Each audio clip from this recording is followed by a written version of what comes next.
Sights are on.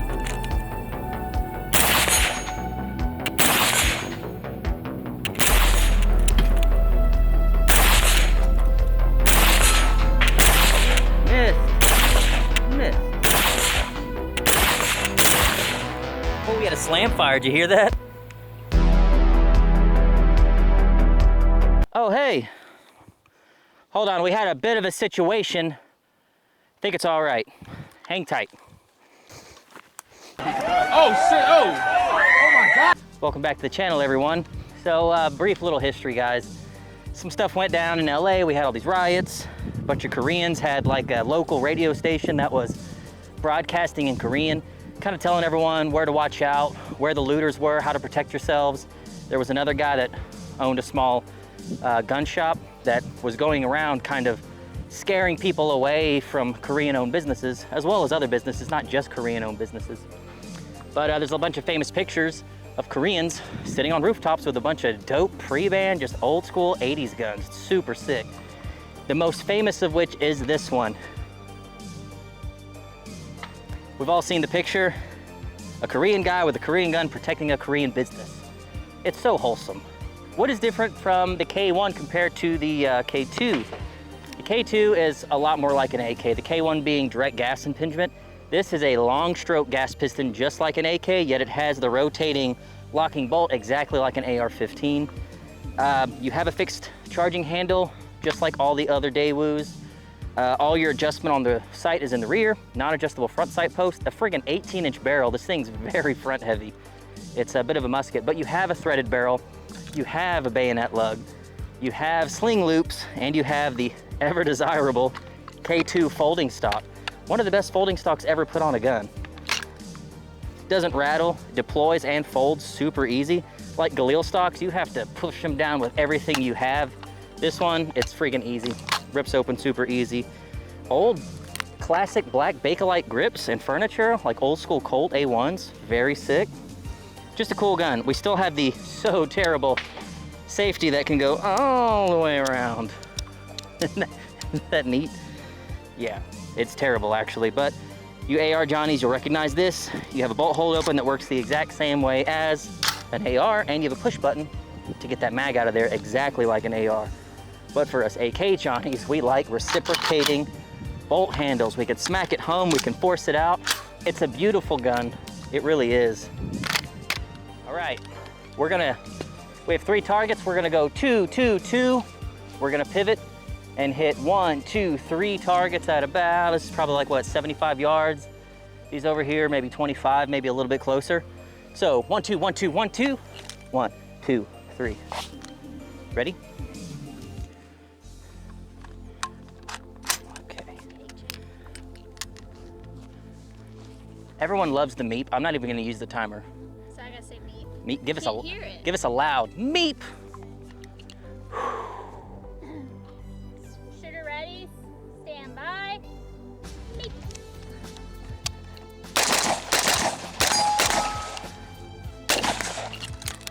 Ooh, malfunction. This gun has been weird with steel.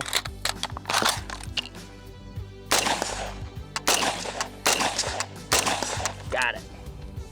Don't know what that time was, but yeah, this gun when we shot it the other day was a little weird with steel, and it is lubed up, and I've got it on the medium gas setting.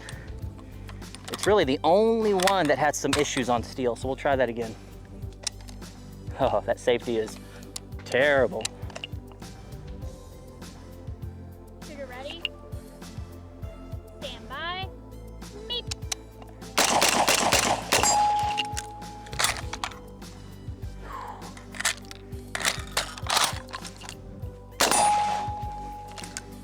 All right, might be this mag.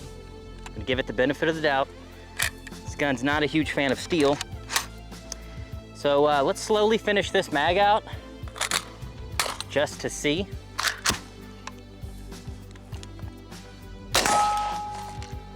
Interesting.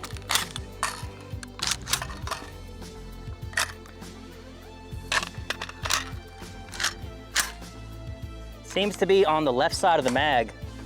It's having issues. Yep. Okay, new mag.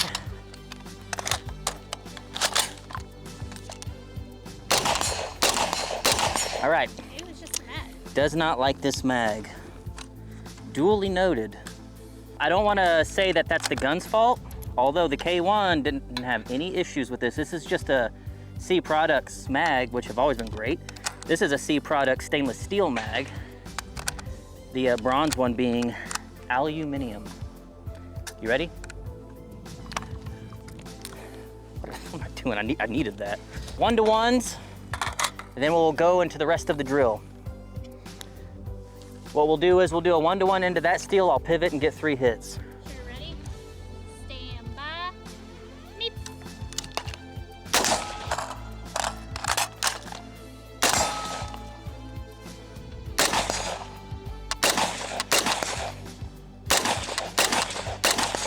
Whew.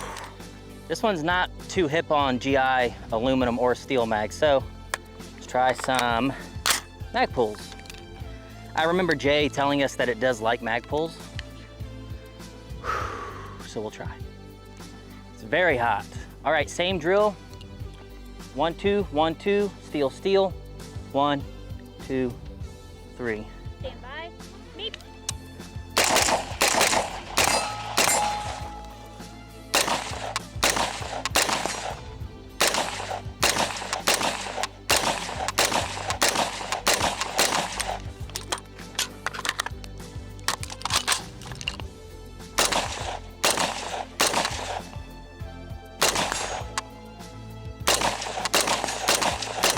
Well, all right, this gun's giving me some issues. I'm having a few things happen. Hammer follows.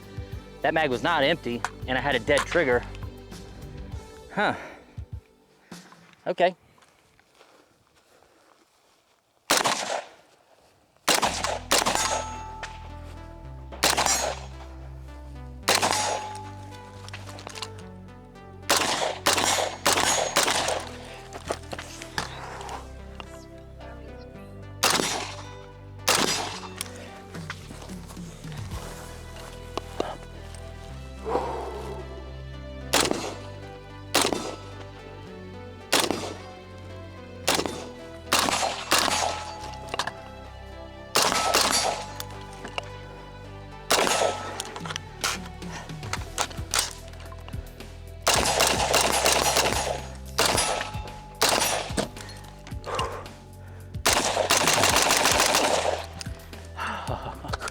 Damn. All right, y'all. It is so hot that I think we're gonna do 1.5 more mags, and we're gonna do a long course of fire. We're gonna start on the tank trap, getting 1 hit on all 3 targets. I wanna set the stage for you. It's Los Angeles, it's early 90s, rioting. We have to shoot our way all the way to that VTAC barricade, starting at this tank trap, taking out many targets along the way. I gotta get some kimchi to my grandma. Now, Granny's pretty good with a strap. She's over there shooting them off now, but she's almost out of ammo. That's where the K2 comes in. Let's pray to the Korean gods, no jams. Pray to the That HK416 mag, come on. You're expensive, be good. Be good. All right. by the meat. Don't worry, Granny, I'm coming. On the meat.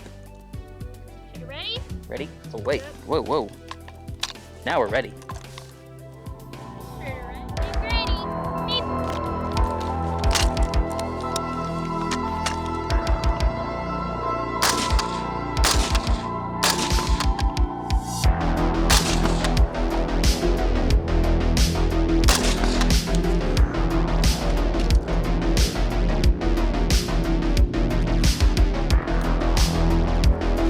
Come on, ready?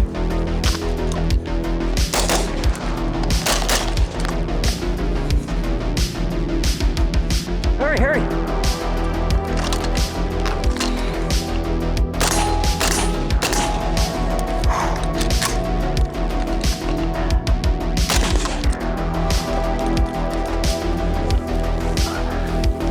I got you, Granny.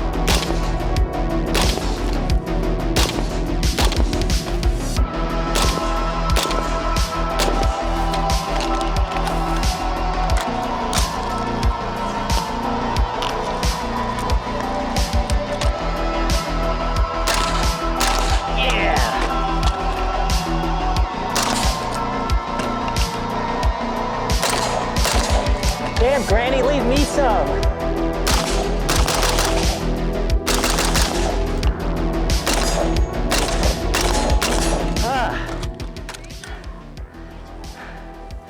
All right, Granny, no, hold on.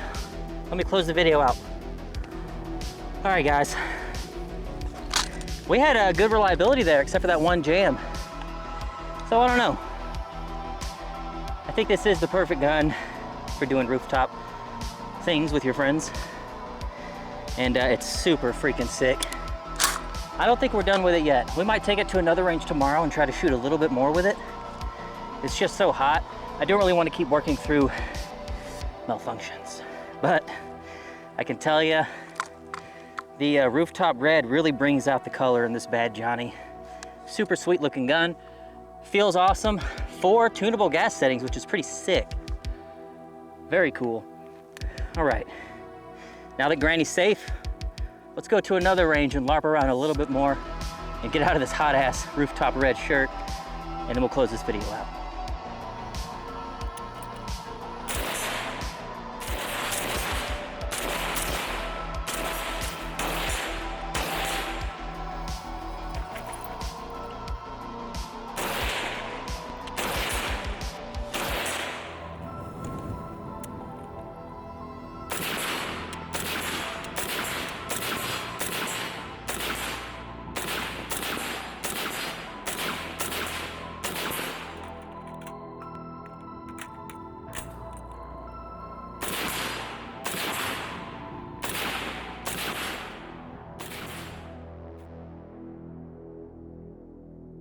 All right, now we're at a range where we're hopefully not gonna melt. we have a little bit of shade here, but it's still getting to be high noon in Texas, which means it's gonna start sucking really bad.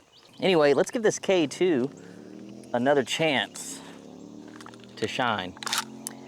Still has intermediate hiccups where it doesn't like the rounds coming up on the left side of the mag. It like runs into the feed ramps. Not too sure why that is, but we are lubed up really well here.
So far we're having much better luck today with the K2 than we did yesterday at the other location. I will say this thing does prefer Magpul mags, which is okay. It just doesn't seem to like the aluminum mags too much. Some it works with, but others it starts to have an issue where it'll stuff the round back in the case when the rounds are coming up on the left side, the left feed lip in the mag. Does not happen as much with Magpuls. I won't say it doesn't happen at all. It happens sometimes, but anyway. Let's go ahead and go.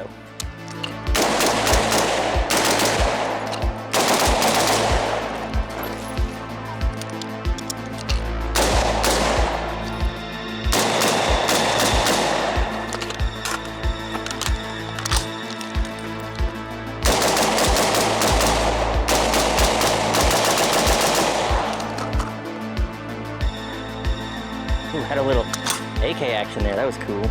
It just sort of kicked in. I didn't really mean to do that. I'm just so used to, and we found that charging handle. Very cool. Well, I think I've had enough shooting for a couple days. It's so hot here in Texas, but I want to wrap this video up by telling you exactly what I don't like and what I do like about this K2. Goes without saying, this is a grail gun for a lot of us, and I am very grateful that Jay over at Meme Mags, you should go check him out, was cool enough to let us borrow both of his pre-band Daewoos and his DR200. This has been a holy grail gun for me, and I feel so blessed to have shot like 1,000 rounds through it over the past couple days. And he said, like, no strings attached, man, just shoot the balls off of it. There needs to be footage of people actually running these. So I tried as much as I could to shoot the balls off of it. I'm just gonna get right into things that I really don't like about it, okay?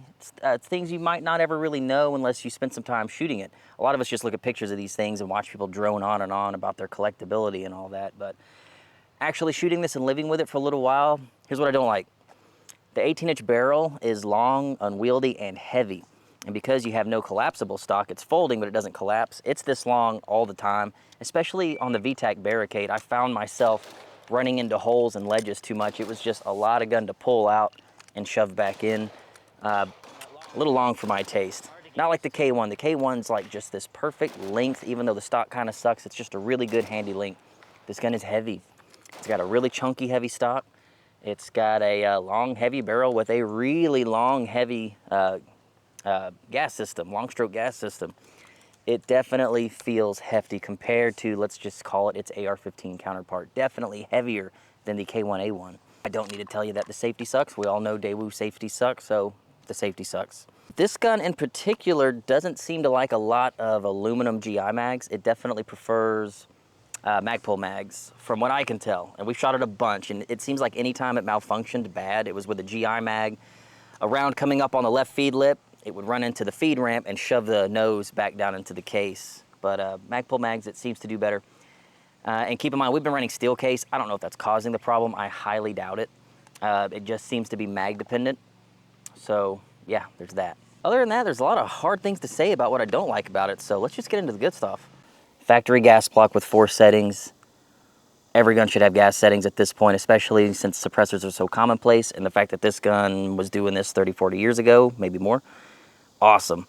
Complete gas shutoff, sounds super sweet suppressed. Setting small, you have small, medium, and large. Small is perfect for the can. Medium's really good for, I would say, steel case ammo.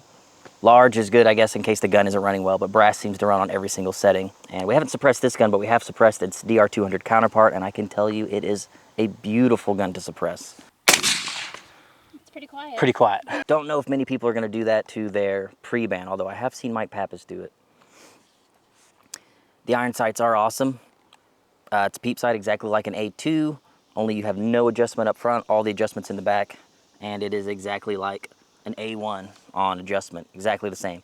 I love reciprocating charging handles. It's like a stick shift on a car. You have full control over it to go into battery, rip a case out, mortar, whatever you need to do. I like charging handles on the side of the gun. I don't like that it's a little upswept, as you can see there. You do run into the issue if you do bolt optics on this and you go to run the charging handle, you kind of drag your knuckles across the optic. It would be nice if it was straight out, but that's what you get. Ar15 controls are awesome. Push button mag release, ping pong paddle on the side for bolt hold open, bolt release. Super easy to get used to. Awesome. The trigger on these things, they take Ar15 triggers. You can put any trigger in the world that you want in them. This trigger, factory, is good as a GI trigger can be. And they all get better when you break them in. The folding mechanism, super tight, no rattle, locks up nice, deploys really good. And it's a decent length of pull. Although it is a heavy stock, it is a comfortable stock. And I love that it takes Ar15 mags. So in the world of pre-bans, if you just name a couple, like AR-180s, Valmets, things like that, that shoot the same round and are just as expensive, if not more, their magazines are basically unobtainium and extremely hard to find, very expensive when you do find them. These just take AR-15 mags, so you're done.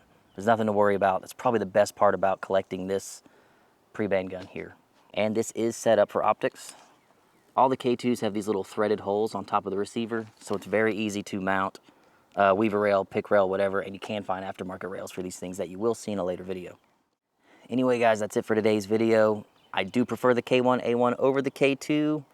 I just think this one edges it out because of the cheek weld on the stock. Other than that, it's awesome. Heavy, a little too long, but it shoots beautifully when it does work, when you have the right mags. It's just an awesome gun. Definitely lives up to the hype. I think at the price they're selling for now, it's a good buy, but when they start going beyond like $3 grand, probably wouldn't get one. I would focus on the DR200. If you don't know what that is, stick around for next week's video. We're gonna talk all about the ban era versions of the K2 and why it's a much better gun to buy. All right, we'll see you next time.